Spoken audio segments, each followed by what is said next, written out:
നിങ്ങൾ സ്ക്രീനിൽ കാണുന്ന ഈ ഒരു കമൻറ്റ് ഇതൊക്കെ വളരെ മോശം, വളരെ മോശം. ഉണ്ടാകാൻ പോയി കേസ് കൊടുത്തിട്ടുണ്ടെങ്കിൽ. നമസ്കാരം ആൻഡ് വെൽക്കം ബാക്ക്. എല്ലാവരും അടിപൊളിയായിട്ടിരിക്കുന്നതായിരിക്കുന്നു. അങ്ങനെ കുറച്ച് ദിവസങ്ങൾക്ക് ശേഷം നമ്മൾ വീണ്ടും ബിഗ് ബോസ് റിലേറ്റഡ് ആയിട്ടുള്ള ഒരു കോണ്ടന്റ് ചെയ്യാൻ കേട്ടോ. വിഷയം നിങ്ങളെല്ലാവരും സോഷ്യൽ മീഡിയയിലൂടെ അറിഞ്ഞിട്ടുണ്ടായിരിക്കണം. ഓൾറെഡി കുറച്ച് കോണ്ടന്റ് ക്രിയേറ്റേഴ്സ് ഇത് റിലേറ്റഡ് ആയിട്ടുള്ള വീഡിയോസ് ചെയ്തു. പക്ഷേ ഞാൻ ഈ ഒരു വിഷയത്തിൽ ഇപ്പോൾ സാധാരണഗതിയിൽ നമ്മൾ കുറച്ച് വൈകുന്നേരം ആയിക്കഴിഞ്ഞാൽ കുറച്ച് ലേറ്റായിട്ട് വീഡിയോസ് ചെയ്യുന്ന സമയത്ത് ഓൾറെഡി നമ്മളെപ്പോലുള്ള ഈ ഒരു സെയിം ടോപ്പിക്സ് ഡീൽ ചെയ്യുന്ന ക്രിയേറ്റേഴ്സ് എടുത്ത് സംസാരിച്ച് കഴിഞ്ഞാൽ പിന്നെ ഞാൻ അതിനെക്കുറിച്ച് വീഡിയോസ് ചെയ്യാറുണ്ടായില്ല. പക്ഷേ ഈ ഒരു വിഷയത്തിൽ വീഡിയോ ചെയ്യാനുള്ള റീസൺ എന്താ വെച്ചാൽ ഇതിൽ ഇൻവോൾവ് ചെയ്തിട്ടുള്ള രണ്ട് വ്യക്തികൾ കഴിഞ്ഞ പ്രാവശ്യത്തെ ഇപ്പോൾ ഈ ബിഗ് ബോസ് മലയാളം സീസൺ 7 ഞാൻ വളരെ ഡെഡിക്കേറ്റഡ് ആയിട്ട് ഓൾമോസ്റ്റ് 24/7 കണ്ടിട്ടാണ് റിവ്യൂ ചെയ്തത്. മാത്രമല്ല ഞാൻ ഇപ്രാവശ്യം ബിഗ് ബോസിൽ സപ്പോർട്ട് ചെയ്തിരുന്നത് നിങ്ങൾക്ക് എല്ലാവർക്കും അറിയാം, എൻ്റെ ചാനൽ കാണുന്നവർക്കറിയാം, അനീഷിനെയാണ് സപ്പോർട്ട് ചെയ്തിരുന്നത്. Aneesh Tharayil, yes, big boss Malayalam season 7 runner up ആയിട്ടുള്ള അനീഷിനെയാണ് സപ്പോർട്ട് ചെയ്തിരുന്നത്. അപ്പോൾ ഏറ്റവും ഡയറക്റ്റായിട്ട് ഒരു കോമ്പറ്റീഷൻ ഇപ്രാവശ്യം ബിഗ് ബോസിൽ വന്നിട്ടുള്ളത് അനീഷും അനുമോളുമായിട്ടായിരുന്നു. എൻ്റെ വീഡിയോസ് കണ്ടവർക്കറിയാം, ഞാൻ അനുമോളെ ബിഗ് ബോസ് ഹൗസിനകത്ത് സപ്പോർട്ട് ചെയ്തിരുന്നില്ല. അതൊരു ഗെയിം ഷോ ആണ്. ഓരോ ഗെയിം ഷോയ്ക്കും ഓരോ സീസണും ബിഗ് ബോസിന് അതിൽ വരുന്ന കണ്ടസ്റ്റൻസിനൊക്കെ ഓരോ സ്വഭാവമുണ്ട്. അതിനനുസരിച്ചാണ് നമ്മൾ അതിനുള്ളിൽ സപ്പോർട്ട് ചെയ്യുന്നത്. ബിഗ് ബോസ് കഴിഞ്ഞാൽ അത് കഴിഞ്ഞു, പിന്നെ അവരവരുടെ കാര്യങ്ങൾ നോക്കി പോയിട്ടുണ്ട്. നമ്മൾ അതിന് ശേഷം as long as they don't make any controversies നമ്മളായിട്ട് അവരുടെ കാര്യങ്ങളൊന്നും എടുത്ത് ചർച്ച ചെയ്തിട്ടുള്ള വീഡിയോസും കാര്യങ്ങളൊന്നും ചെയ്തിരുന്നില്ല. പക്ഷേ ഇന്നിപ്പോൾ ഇത് ചെയ്യേണ്ട ഒരു ഘട്ടം വരാനുള്ള റീസൺ നിങ്ങൾ അറിഞ്ഞിട്ടുണ്ടായിരിക്കാം. മൈൽ സ്റ്റോൺ മേക്കേഴ്സിൻ്റെ ഒരു അവാർഡ് ഫംഗ്ഷൻ ഉണ്ടായി. ഡിജിറ്റൽ സ്റ്റാർസ് 2026 എന്ന് പറഞ്ഞിട്ടുള്ള ഒരു അവാർഡ് ഫംഗ്ഷന് അനീഷിന് അവാർഡ് കിട്ടി. അത് കൊടുത്തത് അനുമോളാണ്. ഇതാണ് വിവാദം. കുറച്ച് ദിവസം പുറകിലേക്ക് പോവുകയാണെന്നുണ്ടെങ്കിൽ അനീഷ് സൈബർ ബുള്ളിങ്ങിന് കേസ് കൊടുത്തിരുന്നു. ഇത് എത്ര പേരോട് സംസാരിച്ചിട്ടുണ്ടെന്നുള്ള അറിയില്ല, ഞാൻ സംസാരിച്ചിരുന്നില്ല. കാരണം വെച്ചാൽ അനീഷ് ബിഗ് ബോസിന് ശേഷം അങ്ങനെ സോഷ്യൽ മീഡിയയ്ക്ക് വേണ്ടിയിട്ട് ഒരു കോണ്ടൻറ്റ് കൊടുക്കുന്ന ഒരു വ്യക്തിയായിരുന്നില്ല. അനീഷിൻ്റെ ഭാഗത്തുനിന്ന് അങ്ങനെ ഡിസ്കസ് ചെയ്യേണ്ടതായിട്ടുള്ള രീതിയിലുള്ള കോണ്ടൻറ്റും ഉണ്ടായിരുന്നില്ല. പിന്നെ സോഷ്യൽ മീഡിയയിൽ ഒരു എക്സ്പോഷർ അനീഷിന് ഇതിന് കിട്ടിയിരുന്നില്ല. ഇനിയിപ്പോൾ അനീഷിനത് താല്പര്യമില്ലാണ്ടാണോന്ന് അറിയില്ല, അനീഷിന് അങ്ങനെ സോഷ്യൽ മീഡിയയിൽ എക്സ്പോഷർ ഉണ്ടായിരുന്നില്ല. വേറെ ഇവരൊക്കെ ഇവരവരുടെ കാര്യങ്ങൾ, അനുമോളാണെന്നുണ്ടെങ്കിലും വേറെ ആരാണെന്നുണ്ടെങ്കിലും അവരവരുടെ കാര്യങ്ങൾ വെച്ചിട്ട് മുന്നോട്ട് പോയിക്കൊണ്ടിരിക്കുകയായിരുന്നു. പക്ഷേ ഇന്ന് ഈ മൈൽ സ്റ്റോൺ മേക്കേഴ്സിൻ്റെ അവാർഡ് വിൻ ചെയ്ത സമയത്ത് ആ അവാർഡ് കൊടുത്തത് അനുമോളാണ്. അനീഷിന് അവാർഡ് കൊടുത്ത അനുമോളാണ്. ഞാൻ ആ ഒരു ഇതിൻ്റെ വീഡിയോ കണ്ട സമയത്ത് വളരെ ഹാപ്പി ആയിരുന്നു. ഫോട്ടോസും ഇതിൻ്റെ ആ ഒരു ഇവൻറ്റിൻ്റെ പിക്ചേഴ്സൊക്കെ കണ്ട സമയത്ത് വളരെ സന്തോഷമായിട്ട് അനീഷ് വാങ്ങിക്കുന്നു. അനീഷിന് അവാർഡ് കൊടുക്കുന്ന അനുമോളെയാണ് കണ്ടിട്ടുള്ളത്. പക്ഷെ അനീഷ് ഈ ഒരു വീഡിയോ ഇതിൻ്റെ ഒരു സ്റ്റിൽസ് അനീഷിൻ്റെ ഇൻസ്റ്റാഗ്രാമിലെടുത്ത് പോസ്റ്റ് ചെയ്ത സമയത്ത് അനീഷ് അടിയിൽ എഴുതിയിട്ടുള്ള ഒരു വാചകമുണ്ട്. ആ വാചകമാണ് ഇന്ന് സോഷ്യൽ മീഡിയയിൽ ചെറിയൊരു കോൺട്രവേഴ്സി സ്പാർക്ക് ചെയ്തതും അതിന് മറുപടിയായിട്ട് അനുമോള് കുറച്ച് സ്റ്റോറി ഇടേണ്ട സിറ്റുവേഷൻ, അതിന് ബദലായിട്ട് അനീഷ് വീണ്ടും സ്റ്റോറി ഇടുന്ന സിറ്റുവേഷനും കാര്യങ്ങളൊക്കെ ഉണ്ടായിട്ടുള്ളത്. അപ്പോൾ ചെറിയൊരു കോൾഡ് വാർ ഇവർ തമ്മിൽ ഇപ്പോഴും നടക്കുന്നുണ്ട്. ഒരു പക്ഷേ ചിലപ്പോൾ ഈ ഫാൻസിൻ്റെ സൈബർ ബുള്ളിങ് അവരെ ആൾക്കാർക്ക് അഗെയിൻസ്റ്റ് ആയിട്ട് എഫക്റ്റ് ചെയ്ത സിറ്റുവേഷൻസ് ഉണ്ടായിട്ടുണ്ട്. അല്ലെങ്കിൽ ഇവരൊന്നും ഇപ്പോഴും സോഷ്യൽ മീഡിയയിൽ നടന്നിട്ടുള്ള അല്ലെങ്കിൽ ഇവരൊന്നും ഈ ഒരു ബിഗ് ബോസ് എന്ന് പറഞ്ഞിട്ടുള്ള റിയാലിറ്റി ഷോൻ്റെ അതിന് ആ ഒരു ഷോൻ്റെ ഉള്ളിൽ നിന്ന് പുറത്തേക്ക് വന്ന് റിയാലിറ്റിയിലേക്ക് ഇവരൊന്നും എത്തിയിട്ടില്ല. ഇവരെന്ന് പറഞ്ഞ ഉദ്ദേശിച്ചത് ഞാൻ ഉദ്ദേശിച്ചത്. ഞാൻ അനീഷിനെയാണ് സപ്പോർട്ട് ചെയ്തിരുന്നത്, നിങ്ങൾക്ക് വളരെ കൃത്യമായിട്ട് അറിയാലോ. പക്ഷേ ഈ ഒരു വിഷയത്തിൽ ഒരു കാരണവശാലും അനീഷിനെ ഞാൻ സപ്പോർട്ട് ചെയ്യാൻ എനിക്ക് കഴിയില്ല. എനിക്കറിയാം, എന്നെ കേട്ടുകൊണ്ടിരിക്കുന്ന ആൾക്കാർ ഒരുപക്ഷെ ചിലപ്പോൾ അനീഷിൻ്റെ ഡൈ ഹാർഡ് ഫാൻസ് ആയിരിക്കണം. നിങ്ങളിൽ ഒരാളായിട്ട് നിങ്ങൾ ചിലപ്പോൾ എന്നെ കൺസിഡർ ചെയ്തിട്ടുണ്ടാവും. പക്ഷേ ഐ എം റിയലി സോറി. ഇപ്രാവശ്യം ഇവൻ ചെയ്തത് തറ പരിപാടിയായിപ്പോയി. പറയാതിരിക്കാൻ വയ്യ.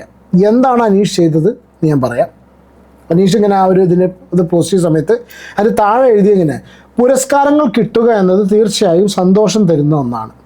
മൈൽ സ്റ്റോൺ മേക്കേഴ്സിൻ്റെ digital media star of the year എന്ന അവാർഡ് എനിക്ക് കിട്ടുമ്പോൾ അംഗീകരിക്കപ്പെട്ടതിൻ്റെ നിർവൃതി തീർച്ചയായും ഉണ്ട്. ഒരുപാട് സിനിമകളുടെ ഭാഗമായ അഭിനേത്രി പ്രിയങ്കയും, അടുത്ത ശ്രദ്ധിക്കുക, ടെലിവിഷൻ കോമഡി പ്രോഗ്രാമുകളിൽ പങ്കെടുത്തിരുന്ന അനുമോളുമാണ് ഈ പുരസ്കാരം നൽകിയത്. മുതിർന്ന സിനിമാ താരങ്ങളും സോഷ്യൽ മീഡിയ മിന്നിത്തിളങ്ങുന്ന താരങ്ങളും തന്ന പരിഗണനയ്ക്ക് നന്ദി പറഞ്ഞുകൊണ്ട് നിർത്തുന്നു. നിങ്ങളുടെ സ്വന്തം അനീഷ്, അവൻ എഴുതിയിരിക്കുന്ന അനീഷ് ഷേട്ടൻ. എന്നാൽ ഷേട്ടൻ ഒരു കാര്യം മനസ്സിലാക്കുക, ഇപ്രാവശ്യം ഷേട്ടൻ ചെയ്തത് വളരെ മോശമായിപ്പോയി എന്നാണ് എൻ്റെ പേഴ്സണൽ അഭിപ്രായം. അനീഷിനെ സ്നേഹിക്കുന്നവർ എൻ്റെ അടിയിൽ എന്ത് തന്നെ കമൻ്റ് ഇട്ടാലും ഇതിനൊരു ന്യായീകരണമില്ല. It was really very bad from this ഗൈ.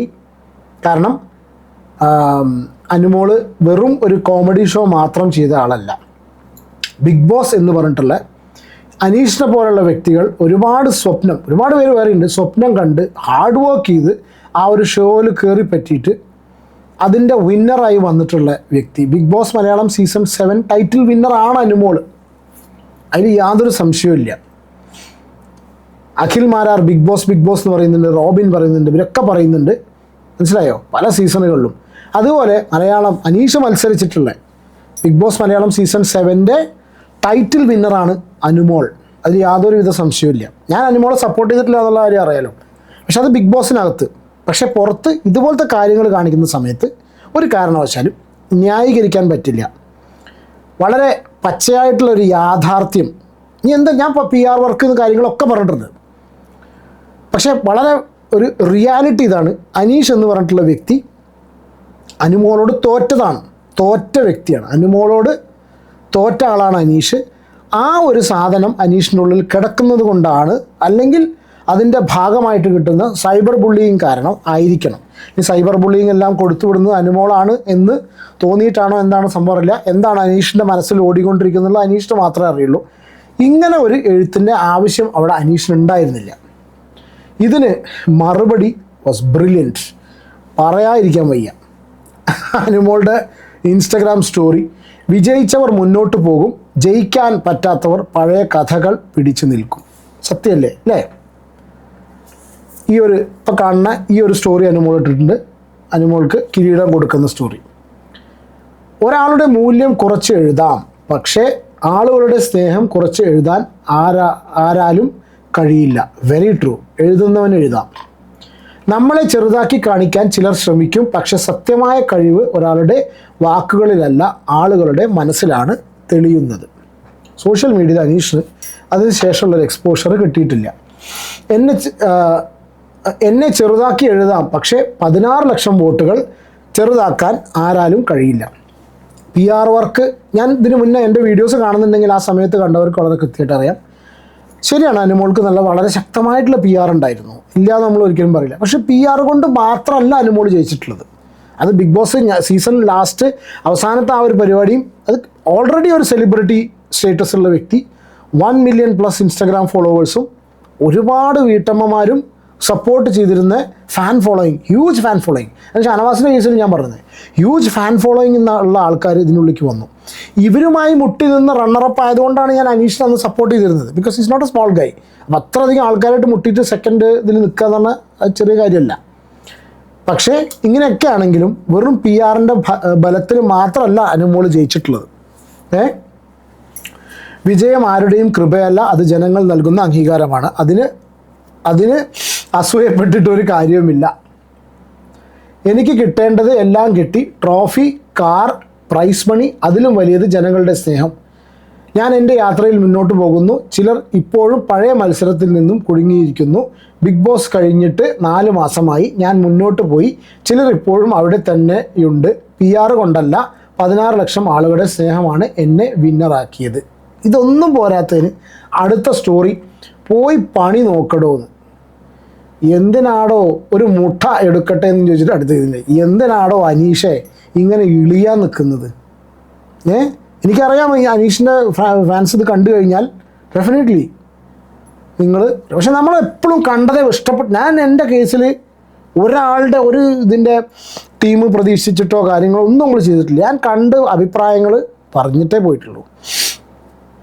അതുകൊണ്ട് പറയാതിരിക്കാൻ വയ്യ. പോയി പണി നോക്കടോ എന്ന് അനുമോളുടെ വായിൽ നിന്ന് ബിഗ് ബോസ് കഴിഞ്ഞതിന് ശേഷം 4 മാസത്തിന് ശേഷം അനീഷ് കേട്ടിട്ടുണ്ടെങ്കിൽ അനീഷ് അതിന് അർഹനാണ്. അനീഷ് അത് കേൾക്കണം. കാരണം കുറച്ച് ദിവസം മുന്നേ അതിനൊരു പോസ്റ്റ് ഇട്ടിട്ടുണ്ടായിരുന്നു, പോലീസ് സ്റ്റേഷനിൽ പോയിട്ട് ആരൊക്കെയോ സൈബർ ബുള്ളിങ്ങിന് കേസ് എടുത്തു എന്നൊക്കെ പറഞ്ഞിട്ട്. ഒരുപക്ഷെ ചിലപ്പോൾ അതായിരിക്കണം ഈ ഒരു രീതിയിൽ ആക്കിയിട്ടുള്ളത്. പിന്നെ ഇതിന് ശേഷം ഇപ്പോൾ ലേറ്റസ്റ്റ് ആയിട്ട് അനുമോളൊരു ഫോട്ടോയും കൂടി പോസ്റ്റ് ചെയ്തിട്ടുണ്ട്. അതായത് അനുമോളും അനീഷും കൂടി ഡാൻസ് കളിക്കുന്ന ഒരു വീഡിയോ പോസ്റ്റ് ചെയ്തിട്ടുണ്ട്. ഞാൻ കോപ്പിറൈറ്റ് സോങ്ങിൻ്റെ ഇതുള്ളതുകൊണ്ടായി ഞാൻ പോസ്റ്റ് ചെയ്യുന്നില്ല. അങ്ങനെ ഒരു സംഭവം കൂടി അനുമോൾ ഇൻസ്റ്റാഗ്രാമിൽ ആ വീഡിയോ പോസ്റ്റ് ചെയ്യുന്നില്ല, ഇൻസ്റ്റാഗ്രാമിൽ അനുമോൾ ഷെയർ ചെയ്തിട്ടുണ്ട്. അവർ രണ്ടുകൂടി ഡാൻസ് ചെയ്യുന്നത് കേട്ടോ. അതിൽ അനീഷിനെ മെൻഷൻ ചെയ്തിട്ടുണ്ട്. ഒരുപക്ഷെ ചിലപ്പോൾ അതിനിടയിൽ അനുമോൾ കമൻറ്റ് ഇട്ടിട്ടുണ്ട്. എനിക്ക് ആ സോങ്ങിലുകൊണ്ട് ഞാൻ കാണിക്കുന്നില്ല. അതായത് തണുപ്പിക്കാൻ എപ്പോഴും ഹോട്ടായിട്ട് നിന്നാൽ ശരിയല്ലല്ലോ, തണുപ്പിക്കാൻ വേണ്ടി ചെയ്താണല്ലേ എന്നൊക്കെ ആരൊക്കെ ചോദിച്ചാലുള്ള മറുപടിയായിട്ട് അനുമോളോട് പറഞ്ഞിട്ടുണ്ട്. അത് അനീഷ് അങ്ങനെ അതിന് റെസ്പോണ്ടൊന്നും ചെയ്തിട്ടില്ല. എന്തായാലും വളരെ മോശമായിപ്പോയി അനീഷിൻ്റെ ഭാഗത്തുനിന്ന്. ഇതിന് മറുപടിയായിട്ട് അനീഷിൻ്റെ സ്റ്റോറി ഉണ്ട് തോന്നുന്നുണ്ട്. ഒരു സെക്കൻഡ് കേട്ടോ, ഞാൻ ഒന്ന് നോക്കട്ടെ. അനീഷിൻ്റെ സ്റ്റോറി ഇല്ല, കരളാളൻ അവൻ്റെ അത് മാത്രമേ ഉള്ളൂ ഒന്നുണ്ട്. എന്തായാലും അത് ഇവൻ്റെ ഭാഗത്തുനിന്ന് മോശമായിപ്പോയി. ഇതാ അപ്പം നിങ്ങൾ സ്ക്രീനിൽ കാണുന്ന ഈ ഒരു ഡാൻസിൻ്റെത് അനീഷും റീപോസ്റ്റ് ചെയ്തിട്ടുണ്ടത്, ഈ ഡാൻസ് ചെയ്ത സംഭവം. എന്തായാലും അവരവർ കോൺട്രവേഴ്സി ക്രിയേറ്റ് ചെയ്യാൻ വേണ്ടിയിട്ട് എന്തായാലും ചെയ്തിട്ടില്ല. എന്തായാലും മോശമായിപ്പോയി ചെയ്തിട്ടുള്ളത്. ഇതൊരു കാര്യം. ഇതിൻ്റെ കൂട്ടത്തിൽ വളരെ ക്വിക്കായിട്ടൊരു സംഭവം കൂടി പറഞ്ഞു പോകണം. നിങ്ങളിപ്പോൾ സ്ക്രീനിൽ കാണുന്നത് ഞാൻ ഒരുപാട് സപ്പോർട്ട് ചെയ്ത് പിന്നീട് ഇപ്പോൾ ഒരുപാട് വിമർശിക്കുന്ന ഒരു വ്യക്തിയുടെ ഫോട്ടോ ആണ് നിങ്ങളിപ്പോൾ സ്ക്രീനിൽ കാണുന്നത്. ഈ സ്ക്രീനിൽ കാണുന്ന രേണുവിൻ്റെ റീലാണ്. രേണു ഇപ്പോൾ ഒരു റീൽ ചെയ്തിട്ടുണ്ട്. ആ റീല് നിങ്ങൾ അവിടെ പോയി കാണും. ഞാൻ സ്ക്രീൻ റെക്കോർഡ് ചെയ്ത് വെക്കാത്തതുകൊണ്ട് ഞാൻ പറയുന്നില്ല, പക്ഷേ ഞാൻ ജസ്റ്റ് കാണിക്കാൻ നോക്കട്ടെ. നിങ്ങൾ സ്ക്രീനിൽ കാണുന്ന ഈ ഒരു കമൻറ്റ് നിങ്ങൾ കേട്ടോളൂ, നിങ്ങൾ വായിച്ചോളൂ. എനിക്ക് പറയാൻ പറ്റില്ല, I cannot say this here. ഏതൊരു പെണ്ണിൻ്റെ ഐ ഡിയിൽ നിന്ന് വന്ന് ചെയ്തതാണ്. ഈ ഡാഷിനെ എന്താ ചെയ്യേണ്ടത്, അടിച്ചടിച്ച് കൊല്ലാൻ തോന്നുവാണ്. ഇതിന് രേണു ഒരു മറുപടി കൊടുത്തിട്ടുണ്ട്. ഞാൻ ഒരുപാട് പല ആൾക്കാരും നമ്മൾ പല സിറ്റുവേഷനിലും വിമർശിച്ചിട്ടുണ്ട്. പക്ഷെ കമൻ്റ് ഇടുന്നതിനൊരു ലിമിറ്റുണ്ട്, മനസ്സിലായില്ലേ? ഫസ്റ്റ് ഓഫ് ഓൾ അങ്ങനെ ഒരു വേർഡ് അതിനെ വിളിക്കേണ്ട ഒരു ആവശ്യമില്ല. ശരിയാണ്, അവർ സോഷ്യൽ മീഡിയ പല ഇതൊക്കെ ഉണ്ട്, പക്ഷേ അങ്ങനത്തെ ഒരു വേർഡ് അത് ക്രോസിങ് ദ ലിമിറ്റാണ്. Definitely yes. വിമർശിക്കാം, കളിയാക്കാം, ട്രോളൊക്കെ ചെയ്യാം. രണ്ടാമത് തല്ലിക്കൊല്ലാൻ തോന്നുക എന്നൊക്കെ പറഞ്ഞിട്ടുണ്ടെങ്കിൽ അതൊരു വധഭീഷണി പോലെയാണ്. അടിച്ചടിച്ച് കൊല്ലാൻ തോന്നുന്നതൊക്കെ പറഞ്ഞാൽ അതിന് മാത്രമൊക്കെ തെറ്റ് ചെയ്തിട്ടുണ്ട്. എനിക്കിഷ്ടമല്ല അത്. എനിക്ക് അവർ കാണിച്ചു കൂട്ടുന്നതൊന്നും ഇഷ്ടമല്ല. പക്ഷേ അങ്ങനെ ഇതിൻ്റെ ആവശ്യം ഉണ്ടായിരുന്നില്ല. രേണു ഇതിന് റെസ്പോൺസായിട്ട് രേണു ഒരു റീല് പോസ്റ്റ് ചെയ്തിട്ടുണ്ട്. ഒരു മിനിറ്റ്, ഞാൻ ജസ്റ്റ് അതൊന്ന് പ്ലേ ചെയ്യാം. അയ്യോ ചേച്ചി എന്നെ കൊന്നു കഴിഞ്ഞാൽ ചേച്ചി ജയിലിൽ പോകത്തില്ലയോ? ഇപ്പൊ തന്നെ പബ്ലിക്കായിട്ട് വധഭീഷണി നടത്തിയേക്കുന്നത് എന്നെ തല്ലിക്കൊല്ലാൻ തോന്നുന്നു.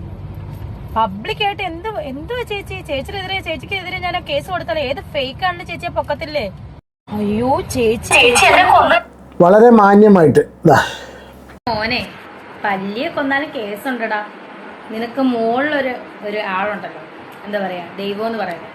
എന്തിനാ വെറുതെ പല്ലിയെ തല്ലിക്കൊല്ലുന്നത്? അതെന്തെങ്കിലും ഉപദ്രവം നിനക്ക് ചെയ്തു?